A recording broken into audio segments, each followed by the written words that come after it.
কখনো দু এক পশলা বৃষ্টি আর সেই সঙ্গে আর্দ্রতাজনিত অস্বস্তি, হাঁসফাঁস অবস্থা, ভ্যাপসা গরমে। এর থেকে মুক্তি মিলবে কবে? বর্ষাই বা আসছে কবে?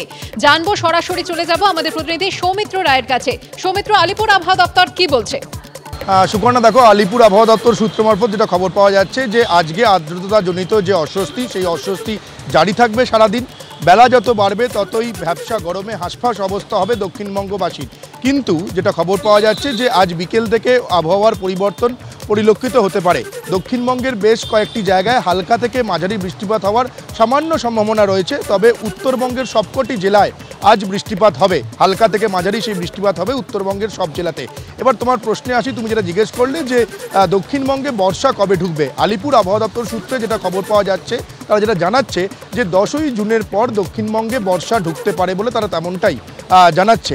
এবং 10ই জুনের পর যদি বর্ষা ঢোকে, সেক্ষেত্রে 12ই জুন থেকে দক্ষিণবঙ্গে বৃষ্টির পরিমাণ আরও বাড়বে বলে তারা জানাচ্ছে।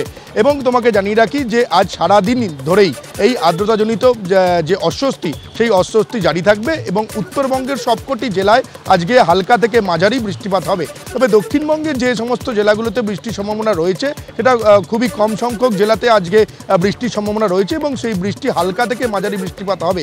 তবে এখন সবাই দক্ষিণবঙ্গবাসী চাতক পাখির মতো 10ই জুনের দিকে তাকিয়ে রয়েছে। আলিপুর আবহাওয়া দপ্তর জানিয়েছে যে 10ই জুন থেকে দক্ষিণবঙ্গে বর্ষা ঢুকতে পারে এবং 12ই জুনের পর থেকে বৃষ্টির পরিমাণ বাড়বে। এবং তোমাকে জানিয়ে রাখি যে তাপমাত্রা চলছে, আগামীকাল থেকে সেই তাপমাত্রা কিন্তু বাড়বে। আলিপুর আবহাওয়া দপ্তর তেমনটাই জানিয়েছে।